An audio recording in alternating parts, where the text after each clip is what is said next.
Halo semuanya, bagaimana kabar hari ini? Semoga selalu dalam keadaan sehat dan jangan lupa tetap menerapkan protokol kesehatan di saat sedang beraktivitas apapun. Pada presentasi seni budaya kali ini, kita akan membahas tentang perkembangan seni tari. Sebelum presentasi dimulai, kelompok 2 akan memperkenalkan diri. Halo, nama saya Chandra Keladio Kased. Halo, nama saya Cintara Kumala Dewi.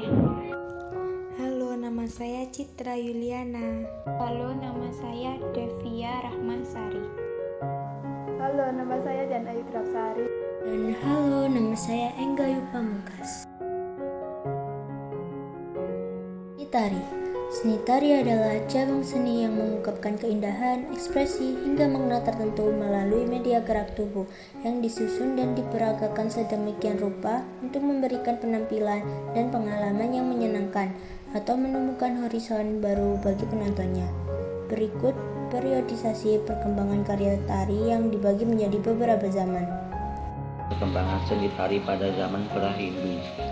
Karya tari pada zaman pra-Hindu merupakan sesuatu yang digunakan untuk mencapai tujuan tertentu. Perkembangan tari pada zaman itu, masyarakat sangat yakin bahwa dengan menari bersama akan mencapai keinginannya. Berikut ini beberapa ciri seni tari pada zaman pra-Hindu. 1. Gerak tari sederhana, berupa bentakan-hentakan kaki dan tepukan tangan. Gerakan itu cenderung menirukan gerak-gerak binatang dan alam lingkungan. 2.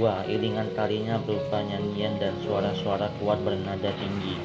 Pada saat itu masyarakat juga sudah mengenal alat musik berupa nekara. 3. Sudah mengenal aksesori untuk busana tari. Aksesori tersebut terbuat dari bulu-bulu burung dan dedaunan.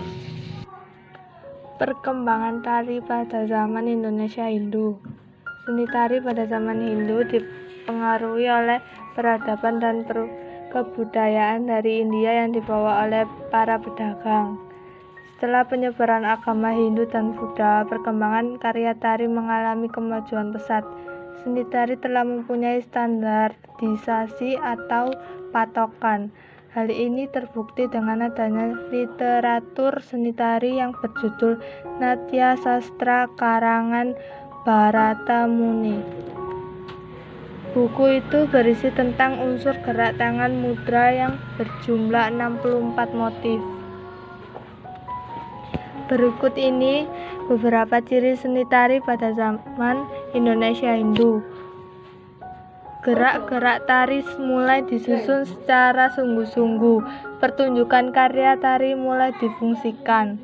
Karya tari mendapatkan perhatian dan dukungan dari para raja dan bangsawan sehingga karya tari mempunyai nilai artistik yang tinggi. Karya tari pada masa itu disebut sebagai karya tari tradisional. Perkembangan seni tari pada zaman Indonesia Islam. Seni tari yang sudah tersusun pada zaman Indonesia Hindu masih terpelihara dengan baik. Namun, seni tari juga berkembang, karya tari baru pun mulai bermunculan, apalagi setelah adanya perjanjian Giyanti. Giyanti adalah perjanjian yang berisi tentang penetapan pembagian kerajaan Mataram Islam menjadi dua, yaitu Kesultanan Yogyakarta dan Kesunanan Soekarta. Perjanjian itu dilakukan pada tahun 1755. Berikut ini beberapa ciri seni tari pada zaman Indonesia Islam. Gerakan ada dua unsur yang terdapat dalam gerakan tari saman, adapun gerakan yakni gerakan tepuk tangan serta tepuk dada.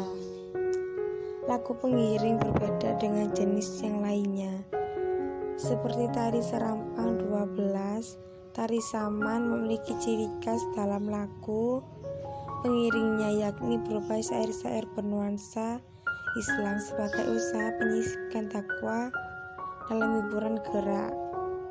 Berirama tersebut, tak heran jika pada masa lalu tari ini juga kerap disebut dengan tari dakwah sebagai upaya penyebaran ajaran Islam kepada masyarakat Aceh. Tanpa alat musik, tari saman murni sebenarnya sedikit berbeda dengan tari tarian yang kini kerap dipertunjukkan dalam acara hiburan. Hal ini merujuk pada alat musik pengiring. Jika pada era modern, saat ini tari saman telah mendapatkan inovasi dengan adanya musik pengiring, namun pada masa lalu tari ini tidak diiringi dengan alat musik, suara dan lagu. Pengiring pertunjukan saman berasal dari suara yang dilantunkan oleh para penarinya. Perkembangan seni tari pada zaman penjajahan. Pada zaman penjajahan, seni tari di dalam istana masih terpelihara dengan baik. Namun, tari hanya digunakan untuk kepentingan upacara istana, misalnya penyambutan tamu raja, perkawinan putri raja, penobatan putra-putri raja, dan jumenengan raja. Hal itu berbeda dengan seni tari di kalangan rakyat biasa. Di kalangan rakyat biasa, pertunjukan karya tari hanya merupakan jenis hiburan atau tontonan pelepas lelah setelah selesai bercocok tanam. Ini beberapa ciri seni tari pada zaman penjajahan. Pertama, gerak tari sudah mempunyai standar tertentu atau sudah baku. Kedua, terikat pada tradisi. Ketiga, ada ikatan kaula gusti atau ada aturan tutur kata dalam drama tari. Keempat, mengutamakan keindahan gerak atau gerak imitatif dari manusia, alam, dan binatang. Kelima, mempunyai fungsi untuk tonton atau hiburan. Perkembangan seni tari pada zaman setelah kemerdekaan sampai sekarang. Setelah kemerdekaan, seni tari dalam masyarakat mulai difungsikan kembali. Tarian untuk upacara adat dan upacara keagamaan kembali hidup dan berkembang. Tarian sebagai hiburan juga memegang peran yang cukup besar dalam masyarakat. Seni tari benar-benar mengalami kemajuan pesat, bahkan berdiri sekolah-sekolah seni sehingga semakin banyak bermunculan tarian-tarian baru. Contoh tari pada masa ini misalnya 1. Tari merak. Tarian ini menceritakan kehidupan binatang burung merak. Tarian ini diciptakan oleh seniman Sunda, Raden Tejaja Sumantri. 2. Tari Banjar Kemuning. Tarian ini terinspirasi dari desa yang terletak di Sidoarjo. Desa ini adalah desa daerah pesisir dan semua masyarakatnya menggantungkan hidupnya sebagai nelayan. Tarian ini diciptakan oleh Agustinus. 3. Tari Rara Ngigel. Tarian ini diciptakan oleh Ida Wibowo yang menceritakan tentang seorang gadis menuju dewasa. 4. Tari Manuk Jawa. Tarian ini diciptakan oleh Iwayan Dibia dan Iwayan Barata. Tarian ini menggambarkan tentang kehidupan atau perilaku dari burung.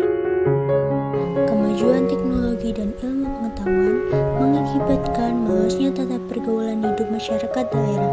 Hal itu menimbulkan perubahan dalam pikiran, pandangan hidup, dan tingkat kehidupan bangsa kita. Namun, kita harus lebih selektif untuk menjaga kelangsungan hidup dan perkembangan seni tari kita. Seni tari hasil ciptaan yang baru diharapkan tetap memperhatikan nilai-nilai seni dan keindahan sesuai dengan budaya bangsa kita. Agar dapat bersikap selektif, kita perlu melakukan hal-hal berikut. A. Menjaga kelangsungan hidup seni tari bangsa kita dari kemungkinan terseret ke dalam arus penetrasi budaya dari luar bangsa kita. B. Menciptakan keseimbangan nilai-nilai seni tari kita dengan nilai seni tari di luar bangsa kita. C. Memanfaatkan nilai seni tari dari luar lingkungan kita untuk memperkaya dan menyempurnakan perkembangan seni tari kita.